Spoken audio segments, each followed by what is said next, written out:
Okay, so there's this thing that I think is very prominent among like mid-level players. It's what I call turn-based play, right? Turn-based play.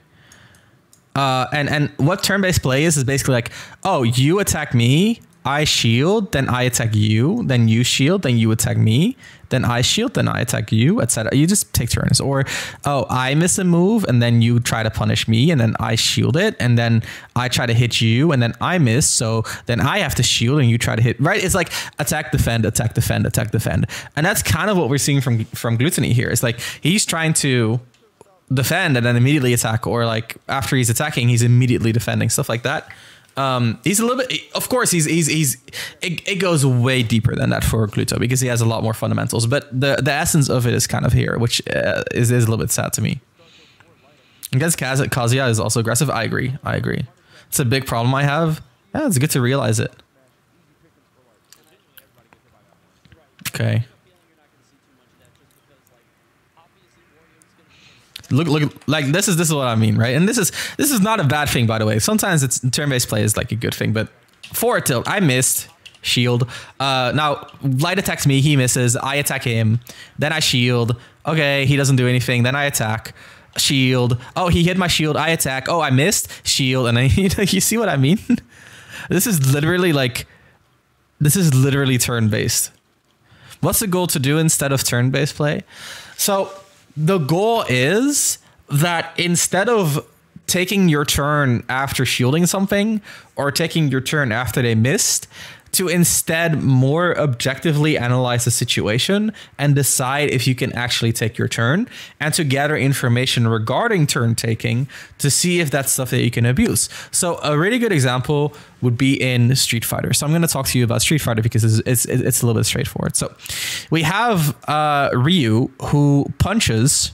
This is a fist. Chun-Li. Chun-Li defends. She blocks. She's like, don't hit me.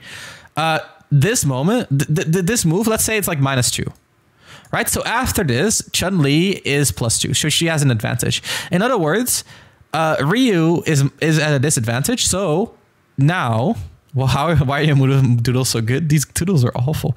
I can't believe Ryu punches Street Fighter 6. This is you guys don't understand the artistic quality behind my drawings. Anyway, point being, Chun-Li is +2, right? So she has an advantage over Ryu, which means that generally Ryu should be defending, right? He's in a bad situation, play defensive. But Ryu can decide here to throw out a Shoryuken, because the fastest thing Chun-Li can do is frame 3, and Shoryu is frame 1 invincible. It would beat out the option. So this would be Chun-Li, or this would be Ryu saying, okay, it is theoretically not my turn, but I'm going to be taking my turn anyway through a read. So that's something you can do to break through turn-based play. Another thing you can say is, like, again, in Street Fighter, this is a very common bait, is that you have, like, again, we have Ryu doing a low kick, but he's doing a light kick, and light kicks last about, let's say, 20 frames, okay? Now, if he misses, you're like, oh, he misses, let me try to punish it. But by the time you reacted, we're already 20 frames faster. And suddenly you're too late because you also need to do your move, right? So you're too late. And now he waits out your miss and then he punishes your miss, right? So in other words, him missing something can be a bait as well, which happens in Smash 2, right? Like, think about like missing someone's shield with your aerial. They might believe, oh, he missed, I have a chance. But instead, by the time you reacted to the fact that something missed, you're already too late, right? So missing can also bait someone in, and that can kind of like break through turn-based play. So in other words, you got to understand, like, what are they missing? What are they whiffing? And then only act if it's something that you can act on. So if they miss something that's like 30 frames, you can, like, you're on time. So this is a huge difference, right? It's a difference of 1/60th of a second, and a lot in terms of reaction time. And the same goes for these situations. If you get nared on shield by Fox, like, okay, yes, he hit my shield, I can act, but also it's -2, so he still has an advantage, right? So I shouldn't do anything. So there's, like, of course, you can use that to grab and then blah, blah, blah. Like, there's mind games to this, but right now I'm seeing Glutonny just like looking, like, just like shielding and taking the turn, etc., etc.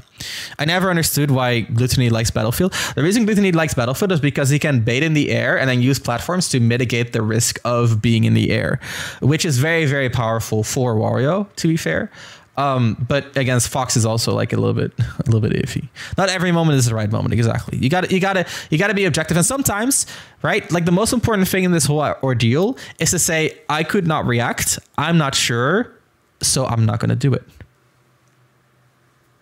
Which is, again, a really fucking hard thing to do. Like almost, there are very few players in the world who can accurately say, I was not sure, I'm not going to engage. Because that's like, that adds another layer. It's recognize and you're too slow, recognize and you're too fast, and recognize and you're unsure. Which is like an increase of 33%. In terms of mental load, that's an insane increase. So that's like those are some ideas to avoid turn-based play. What's the goal to do? So the goal to do, Yeet Eaters, I love the tag, by the way. The goal is that you accurately recognize situations. That's why Tomahawk Grab doesn't work against mid-level players. That is exactly why Tomahawk Grab doesn't work against mid-level players. Tomahawk Grab would not work against Glutonny in this situation. I need you to give your drawing of Ryu a headband, or I can't understand. Please and thanks. I'm sorry. I looked at it too late. So mixing up your intentions, if you never sure she has something. Mixing up your intentions, but also like understanding, like I can be stronger, but I can compensate, or I can be weaker, but I can compensate for being weak. So for example, let's say I'm playing Lucina and I whiff a forward air, and I know my opponent's going to run in. The only way I can stop them is by interrupting them with the fast move, but fast moves are more leggy. So I forward air, forward tilt, which lets me keep my turn, but if the opponent waits, it also gives them way more of a guaranteed advantage afterwards, right? So there's a lot of risk reward to like stealing turns and respecting turns and the gray area in between. Sometimes giving up your turn for a better state position or a better advantage. Yeah, so like at the end of the day, I think that is like the essence of like nuanced punishes, is that you understand when like you don't want to hit your opponent, but you just want to position yourself better. Had it next time, I got you. Warrior jabs are the most important with, yes, main, for sure. Like Roy whiffing a move is like a very common whiff punish bait. Another one is like Peach, right? Like Peach is in place, float in air. And you're like, oh, she missed something, let me act. And then you're already too late. Very toxic, actually. But Light is very accurately recognizing the advantages that he has. And that's like, that is what makes Light so fucking good. That is what, like, and I'm like, I'm fanboying over this aspect of Light's, over this aspect of Light's play, is like Light will recognize a situation at light speed, no pun intended, and react appropriately every single time. It's actually insane. It's actually insane.